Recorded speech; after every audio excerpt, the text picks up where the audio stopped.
Fala pessoal, espero que esteja tudo bem com vocês. Na aula passada a gente aprendeu a declarar os fundos imobiliários no imposto de renda anual. Nessa aula a gente vai aprender a declarar as ações. Então o primeiro passo é baixar o programa do imposto de renda, né? Novamente, eu já baixei, já tem o link na descrição para você baixar o programa. Ainda não está disponível a versão 2026, então a gente vai usar 2025 aqui para exemplo, tá? Então eu vou abrir aqui o programa. A mesma coisa da aula passada, se você estiver começando agora, você vai clicar em novo, iniciar a declaração em branco, vai digitar seu CPF e seu nome, mas se você já estiver em preenchimento, que é igual ao nosso caso, é só clicar aqui em preenchimento e clicar duas vezes. Vou fechar todas as abas aqui para ficar organizado. Então, voltando aqui na nossa planilha, a gente declarou na aula passada aqui os fundos imobiliários e as operações de renda variável em fundo imobiliário. Então, aqui para declarar as ações, a gente vai começar com bens e direitos, que é parecido com fundo imobiliário. Só vai mudar aqui o grupo e o código, né? Então, eu vou declarar aqui as ações de Itaúsa aqui, como exemplo. Essa linha aqui. Então vamos começar aqui em bens e direitos, fichas da declaração, bens e direitos. Aqui já está aquele fundo imobiliário que a gente inseriu na aula passada. Vamos clicar aqui em novo. O grupo aqui vai ser o grupo 3, participações societárias, e o código 1, que é ações, inclusive as listadas em bolsas. O CNPJ é a mesma coisa, vamos digitar aqui CNPJ Itaúsa para imposto de renda anual.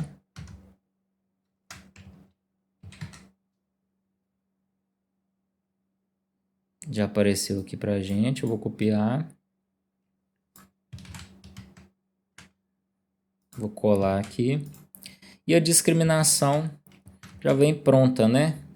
Então aqui é 260 ações de Itaúsa investidos ao custo médio de 11,58.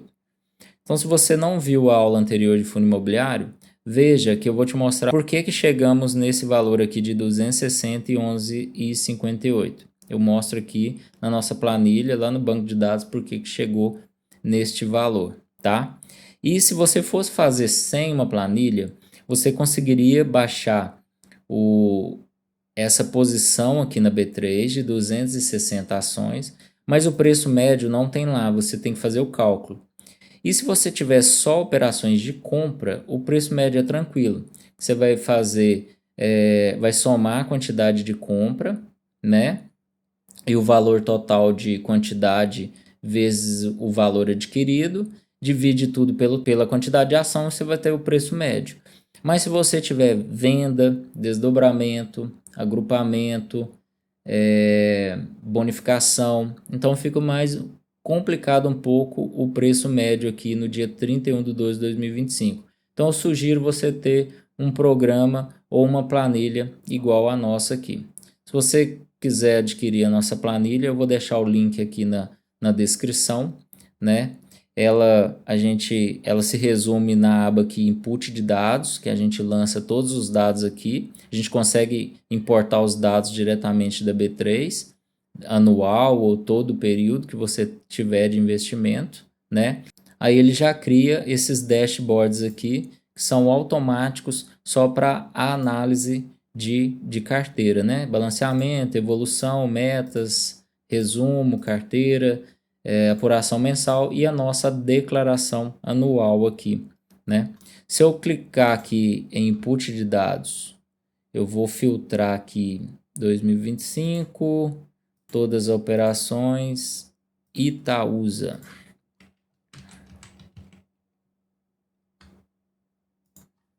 Então todas as operações de 2025 estão aqui, que a gente buscou da B3. E aqui, o último dia de 2025, que a gente teve uma operação de Vamos procurar aqui, ó, de compra, né? Então aqui está o preço médio e a quantidade. Eu deixo aqui a quantidade após cada operação acumulada e o preço médio é calculado automaticamente também. Mesmo se você tiver operações aqui mais complexas, que poderia ser bonificação, desdobramento. Então aqui, esse tipo de ativo aqui, a gente teve essas operações especiais e aqui também a gente calcula o preço médio após essas operações especiais. Então facilita bastante aí. Então voltando aqui na declaração, então vamos voltar aqui, né, na discriminação. Eu vou copiar aqui essa discriminação da Itaúsa. Cadê? Tá aqui. Vou colar. Então já vem completo. 260 ações de Itaúsa, investida ao preço médio de 11,58. Negociados da Bolsa sim. Qual que é o código? ITSA4. E a situação em 31 de 12 de 2024 e 2025. Aqui está 2023 e 2024, porque a gente não conseguiu baixar o programa ainda de 2026, que não está disponível no site da Receita. Mas assim que estiver disponível, a gente vai deixar o link para download, tá? Então a gente está usando a versão aqui 2025, mas vamos considerar que já é a 2026. Então a situação aqui em 31 de 12 de 2024. Vou colar. E a situação aqui em 31 de 12 de 2025. Para calcular essa situação, a gente precisa da quantidade e o preço médio daquele último dia do ano aqui de 2024 2025, ok?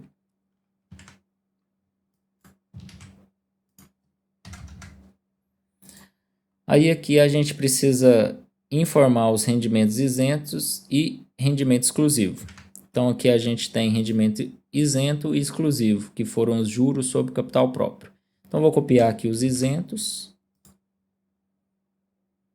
Vou colar. Aqui a fonte pagadora vai ser aqui Itaúsa.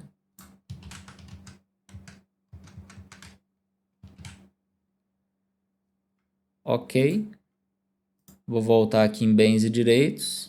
Vou entrar de novo lá em Itaúsa e vou informar o rendimento exclusivo aqui, que foi R$ 115,02. Vou clicar em OK. Então pronto. Então já fizemos os bens e direitos, rendimentos sujeitos à tributação exclusiva e os rendimentos isentos. Vou fechar aqui para não confundir. Então a gente vai declarar agora os ganhos líquidos com ações que a gente teve até R$20 mil, né? E com isso a gente não precisou pagar DARF. Então são rendimentos isentos e não tributáveis. Onde que chegamos deste valor? Se a gente vir aqui na apuração mensal, a gente teve uma venda aqui em dezembro de 18 mil, então foi abaixo dos 20 mil. Então a gente garantiu a isenção e teve esse lucro de 6.029,82. A gente não paga DARF, mas tem que declarar. Então a gente vai ir aqui em rendimentos isentos e não tributáveis.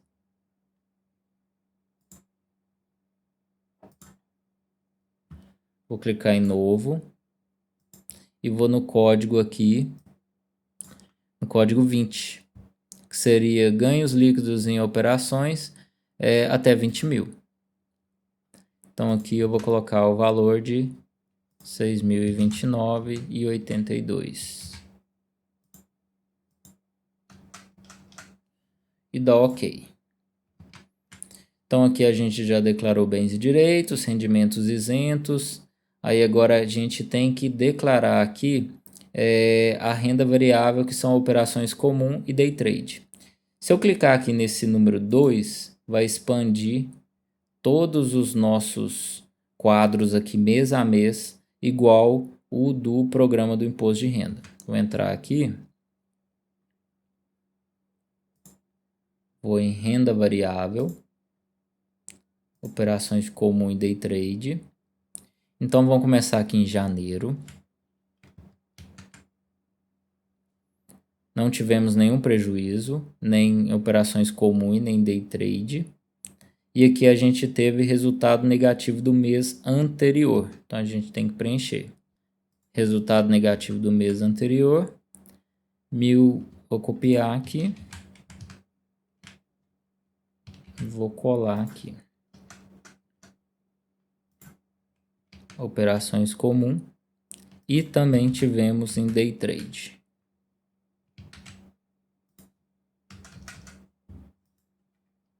O restante já preenche automaticamente. Então aqui eu vou para o mês de fevereiro.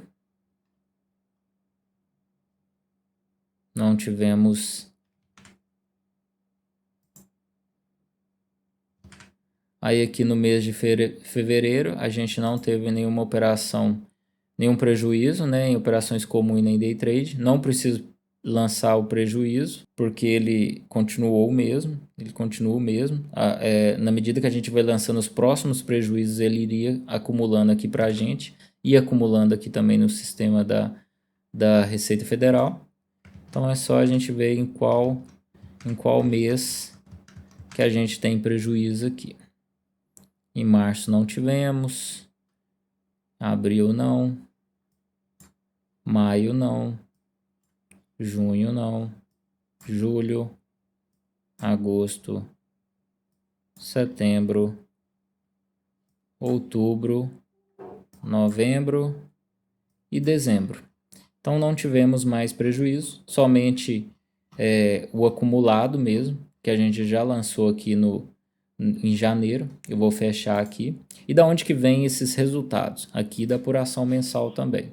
Conforme o que a gente foi executando aqui em 2025, então o que aconteceu? A gente carregou um prejuízo acumulado de 2024 em operações de day trade e carregou esse prejuízo acumulado aqui em operações de swing trade, tá? Então aqui eu vou fechar.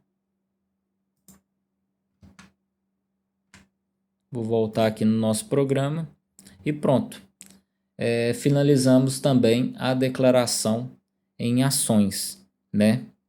Se você tiver gostado do nosso conteúdo, clica em curtir, compartilha e marca o sininho para a gente continuar fazendo os vídeos aqui sobre declaração de imposto de renda para vocês. Um forte abraço e até mais.